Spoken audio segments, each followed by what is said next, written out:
Assalamualaikum warahmatullahi wabarakatuh. Baik, di sini kita dari kelompok 6 ingin mempresentasikan mengenai materi manajemen pengelolaan usaha yang beranggotakan saya sendiri Nadia Safwa dengan NIM 2436821 dari jurusan Ilmu Komunikasi. Saya Farid Akbar dengan NIM 2436713 dari Prodi Bisnis Dan Digital. saya Farhan Febrian dengan NIM 2438113 dari jurusan Teknik Mesin. Baik, terima kasih rekan-rekan. Selanjutnya, pemateri pertama yaitu mengenai pengertian manajemen usaha yang akan disampaikan oleh rekan saya. Kepada rekan saya, dipersilakan. Baik, di sini saya akan menjelaskan tentang manajemen usaha. Jadi, manajemen usaha merupakan suatu kegiatan yang sangat penting dalam dunia bisnis. Dalam konteks ini, manajemen usaha adalah proses di mana perusahaan merencanakan, mengatur, mengarahkan, dan mengendalikan berbagai kegiatan untuk mencapai tujuan yang telah ditetapkan. Hal ini dilakukan dengan cara yang efektif dan efisien, terutama dalam lingkungan yang selalu berubah. Di sisi lain, manajemen usaha juga melibatkan pembentukan bisnis bagi karyawan dan pengusaha. Dengan demikian, mereka dapat bekerja sama untuk mencapai tujuan organisasi yang dengan sukses. Dengan pemahaman yang baik mengenai manajemen usaha, kita dapat meningkatkan kinerja dan keberhasilan perusahaan dalam menghadapi tantangan di dunia bisnis yang dinamis ini. Di sini kita akan masuk kepada tujuan dan fungsi manajemen usaha. Pertama, tujuan manajemen usaha adalah untuk memperoleh hasil maksimal sesuai dengan target yang telah ditentukan. Hal ini melibatkan beberapa langkah, yaitu menjalankan strategi yang telah direncanakan dengan baik, melakukan pembaruan yang diperlukan agar tetap relevan dengan perkembangan, membuat terobosan terbaru untuk meningkatkan kinerja perusahaan.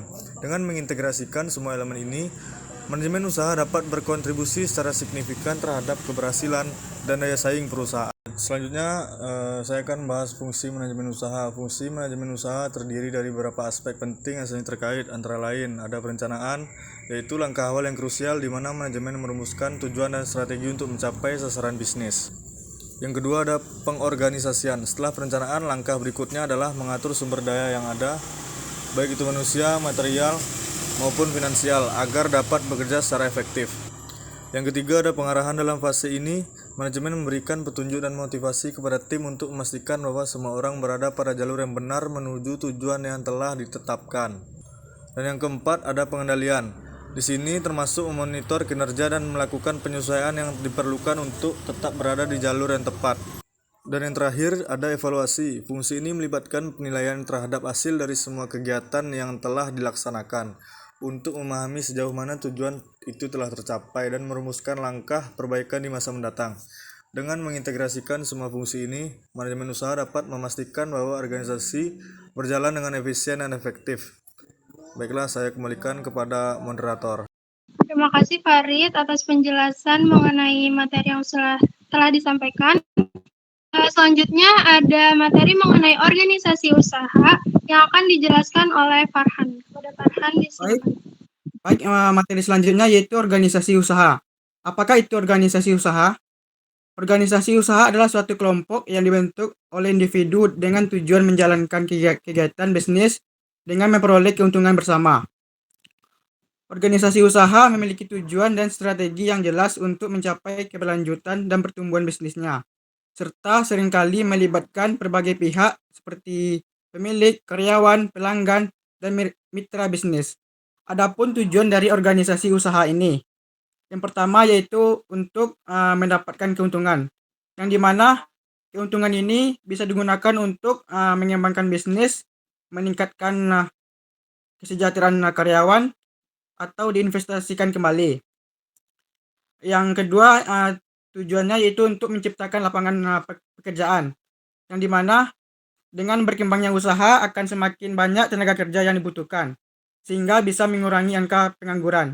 Yang ketiga yaitu untuk mengembangkan ekonomi masyarakat, yang dimana ketika suatu usaha berkembang, daya beli masyarakat juga terus meningkat karena adanya pendapatan dari pekerjaan yang diciptakannya.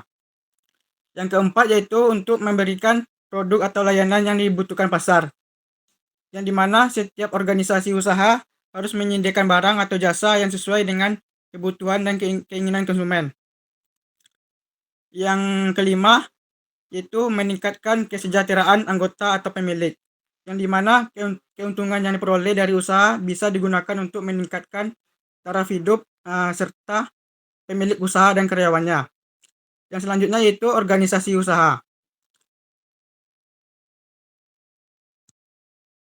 Mungkin sampai sekian, saya kembalikan kepada moderator.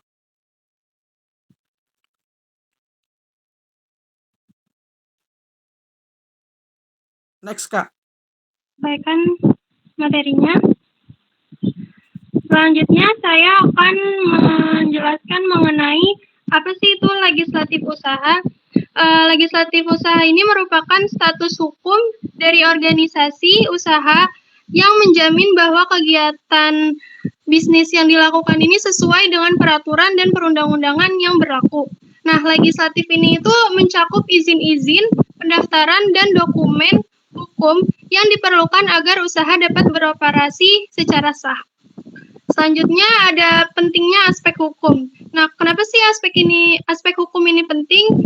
Yang pertama ada keberlangsungan usaha.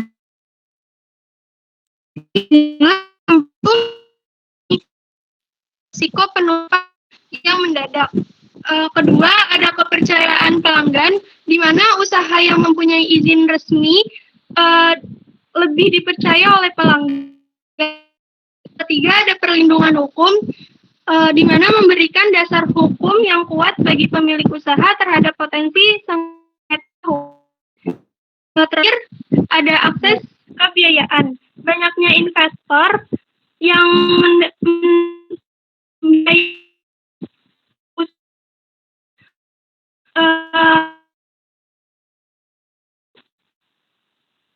itu dimulai dengan perencanaan yang matang. Selanjutnya ada pengorganisasian dan